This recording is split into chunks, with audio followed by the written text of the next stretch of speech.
that's funny. Dwyane, with these kind of things, I'm sure the memories are flooding back to you over the last couple of days. What are some of the things that you find your mind going back to from your days at Marquette?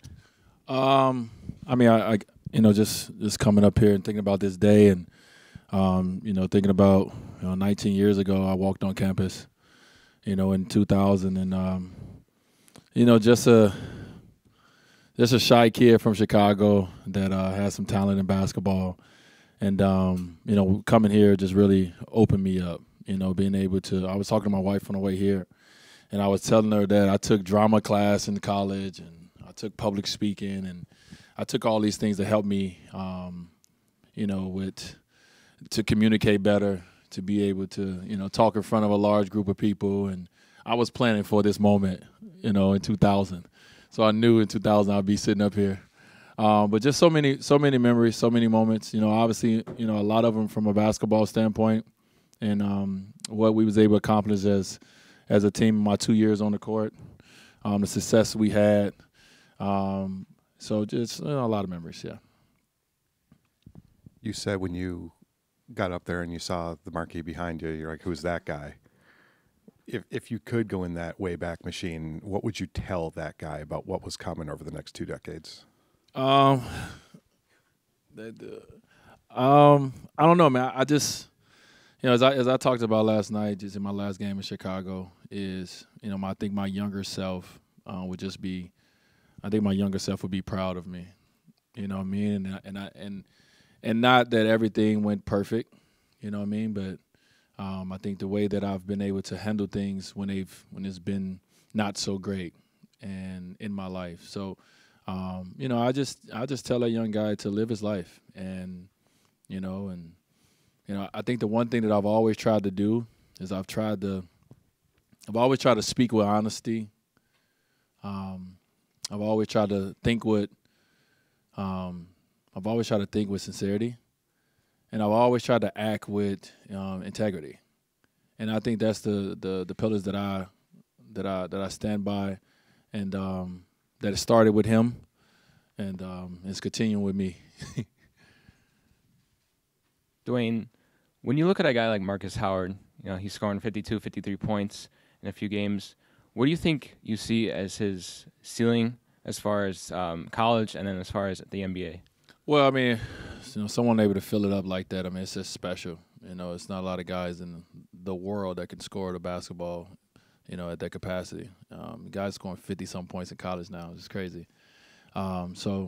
His ability, getting a chance to watch him last year and to get a chance to watch him this year, I mean, it's not many guys, like I said, that can put the ball in the basket that way. So he has something special that many don't have. And, you hope that he gets an opportunity, at the next levels to be able to continue, playing the game that he loves. You could tell he loves playing it. He seems like a great teammate. Even when he doesn't have those big moments, he's out there, rooting and cheering with his teammates on, and the things he says. So he's definitely been a great ambassador for this, for Marquette University, and makes us old guys proud, to be able to say things in the locker room to other guys as well when he's putting up 50 points. He's like I felt like I did it the other night. I came in the locker room talking stuff.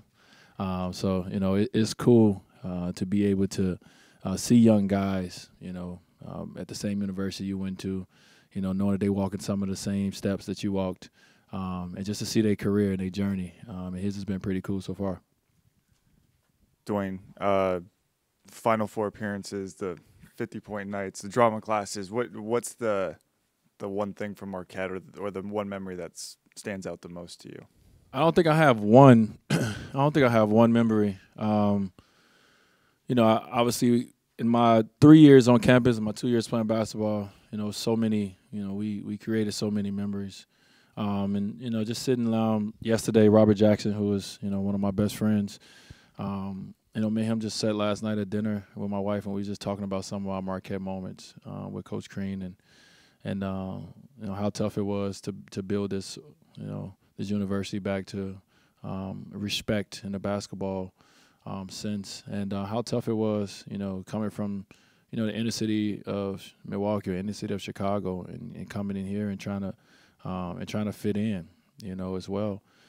So, it's tough to say the one thing that stands out. Obviously, going to the Final Four was big, and it was something that it's what dreams are made of. Our whole dream coming in was one day to be playing in the Final Four, and I got to do that with a great group of guys. And that was special. That run was special. It was special for the city of Milwaukee. It was special for this university and for each individual. Each one of our coaches. A lot of people got promotions, jobs, raises. Leaving that Final Four, I got a big raise.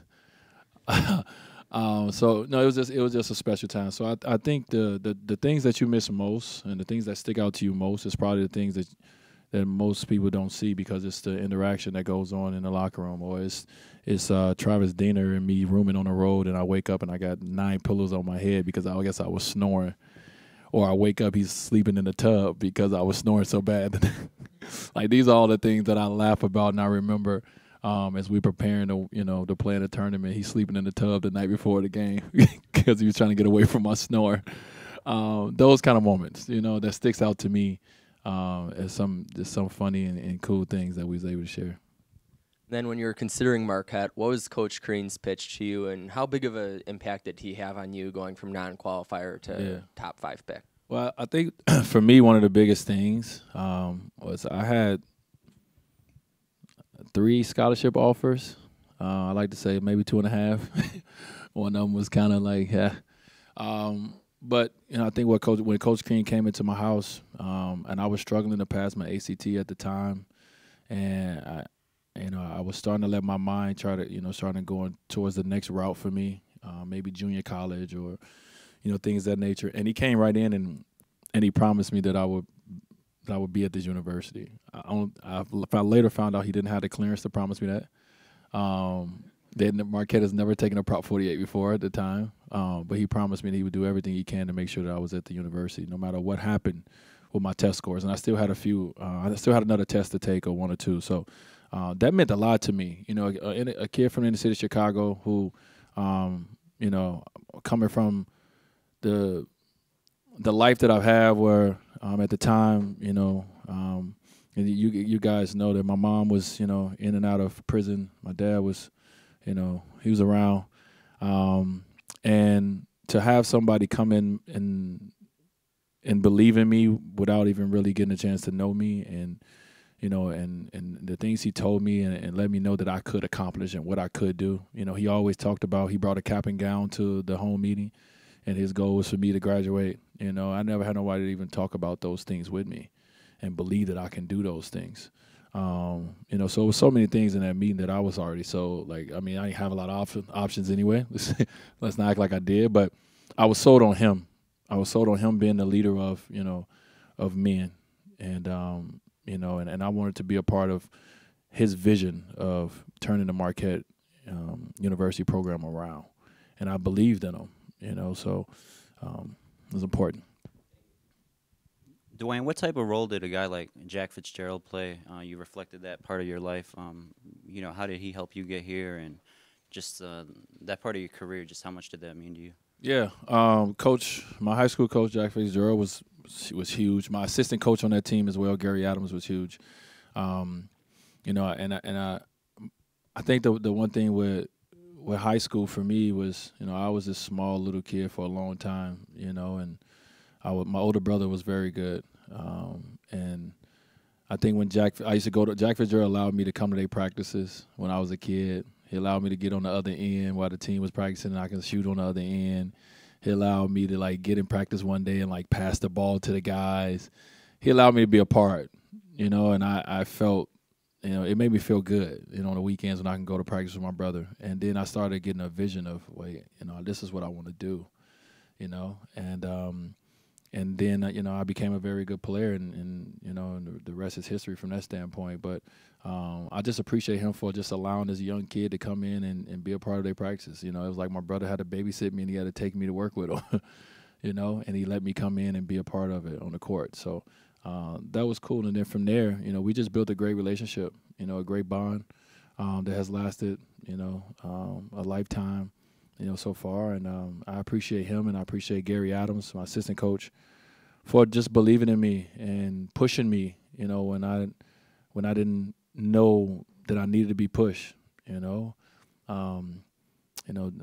my first college game I ever went to was Marquette versus Wisconsin. After practice one day, my assistant coach asked me, "Did I want to go to a game?" I said, "Sure." It was food involved in that, so I was cool with it. I'm like, we gonna go eat? He's like, "Yeah." Then we'll go to the game. And we drove up here to Marquette. Never heard of Marquette before. Never really was thinking about college from that standpoint either. And I watched Marquette play Wisconsin. And at that moment, I knew I wanted to play college basketball. You know, just to be in the arena, to see the rivalry, just to feel it. I was like, this is what I want to do next. So they was very important in my vision of being an NBA player, of thinking and feeling and know I could make it to that next level. Dwyane, in your time here at Marquette, you obviously made a lot of memories over at the Bradley Center. Is there one in particular that stands out to you from a lot of the things that happened? The Bradley Center? Yeah. I got it's this photo where you see the whole floor is filled with all the Marquette fans, and they raising me up. That is, like, to me, one of the dopest photos ever. I think just remembering when I first came here, the first year when I set out, and looking around the Bradley Center was pretty empty at first. And just to see the way that we was able to build that fan base, build that support to the, as I said the other day, where I used to be in the arena warming up like those guys out there doing right now. And when they opened the doors for the fans to come in, they was like, all you heard was blue, blue, blue, blue, blue, because people was getting pushed in the door because they wanted to get, the seats closer. They wanted to, to get in that student section because they started to make a big impact on our success. So just having that moment when we won the conference championship, my mom was at the game. It was my mom's first game seeing me play in college, and to have them raise me up like that, that was pretty cool. That's a moment that I will never forget, because it's like stuff you see in movies, and I was able to feel it. At a very important moment for me, I was very nervous to play that game because it was my mom's first time seeing me play in college. I knew it was one of my last games, at Marquette, and I played a hell of a game, and the results was great. Dwyane, you got to work with Coach Wojciechowski preparing for the Olympics. What'd you learn about him from that experience, and what's your relationship like with him? Like? Yeah, Coach Wojo was just intense, to say the least. But just his love of the game, he's been in the Olympics, around so many great players, and so many talented coaches and amazing coaches and great coaches, and obviously I watched him as a player. I knew what kind of intensity he had as a player, and he kept that same intensity as a coach. So whether we was to get shots up out the practice, or whether it was the drills that we was running to get loose, whatever the case may be, he was just so intense at all times. And once I got opportunity to when he became a Marquette coach, and we got opportunity to really, connect on, kind of a deeper level, we just built a great relationship. And it's just all built out of just respect for what each other has done, in this game, and, and what he's trying to build here at Marquette. It's been great to watch from afar, and I think most of anything, like I said, is just watching the team and seeing how they are together, seeing how they play for each other. It's special, and he bringing that Duke pedigree with him was it's important. A little school like Marquette, can get the eyes of someone like him, from a great program like Duke. So we're thankful for him to be here. We're thankful for what he's doing to this community and to this university, and how he's affecting these young individual lives, because it's going to be so important for them. They may not see it today, but if they sit up here as a 37-year-old athlete like I am, they'll see how important that college basketball coach is, not only to their growth on the court, but their growth off the court.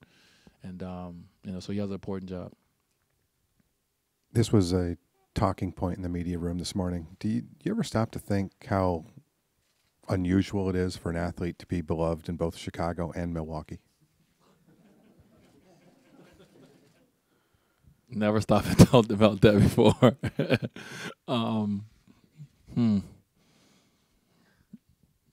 There's no one else? We got anybody else to compare it to? The only other name that came up was Jay Cutler, and that was a joke.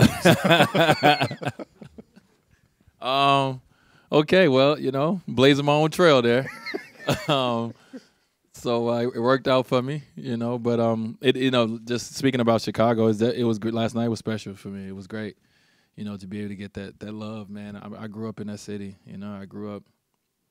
It's crazy. It's just hard to put into words, how you can, like I said last night, you have a basketball and you have a dream, and then I blink my eye and I'm 37 years old and I'm about to retire from the game, and I'm like, wait a minute, like I've made a big impact on this game, like players have made before me in my life, and I'm able to play on this stage. I'm able to play at the Chicago Bulls Arena, and all these things. Which I was just a kid watching TV, clamming to the TV to see the Bulls play.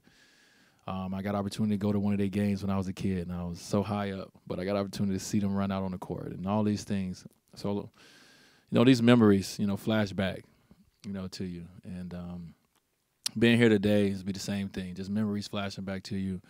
It's went so fast, but along this journey, it's just been dope. It's been special.